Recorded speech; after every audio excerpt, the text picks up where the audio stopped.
అమెరికాలో అబ్బాయి ఏం చేస్తుంటాడు వదినా? ఏదో రాగి జావాలో అగరొత్తులు టెక్కండి.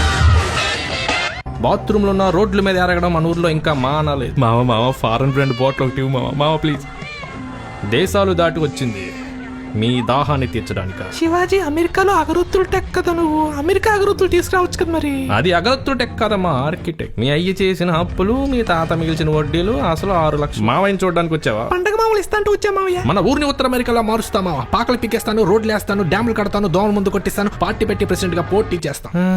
అమెరికాలో 60 లక్షలంటగా జీతం నెలకి. ఇంకా ఎన్నాళ్ళరా మా శాలరీస్ మీద సంకలు నాకుతారు. నమస్కారం మావయ్య, మరదలు డిగ్రీ పాస్ అయిందని విన్నాను. మ్యారేజ్ కి ముహూర్తాలు పెట్టించాడు, ఇప్పటికే ముదిరిపోయి. అగరొత్తులు అమ్ముకున్నా నేను అస్సలు చేసుకోను. అగరొత్తులు కాదు, ఆర్కిటెక్ట్. డ్యామ్ పట్టున్నా పర్వాలేదు, బట్టున్నా బ్రతికేస్తాను. గవర్నమెంట్ జాబ్ ఉంటేనే ఈ గౌరీ మీకు దక్కుతుంది. రికార్డింగ్ డ్యాన్స్ రోజు స్టేజ్ ఎక్కే అవకాశం నాకు ఇవ్వండి.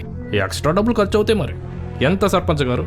10,000 స్టేజ్ ఎక్కి ఊరుకుంటావా ఏంటి? అందరితో ఎగురుతావుగా. దాచుకునేది స్నేహితులు చుట్టాలు దొబ్బేశారు, అప్పులు సగం ఆపేశాయి. నా లోన లాక్కోండి. పొలంలో పేకాట ఆడుతుంటే పోలీసులకు దొరికేవా లేదా? బుల్షిట్. డోటికి వెళ్తున్నా నన్ను లాక్కొచ్చి పేకాట ఆడుతా అంటున్నారా? I went for shit. ఇక్కడ ఉండే పొడిసింది జరిగిన అమెరికా పోరా శివాజీ. ఇంకెక్కడి జాబ్? పండక్కి లీవ్ ఇవ్వట్లేదని మేనేజర్తో గొడవ పడి జాబ్ రిజైన్ చేశా. ఏదో పునుగులు బండి పెట్టుకుని బతికడమే.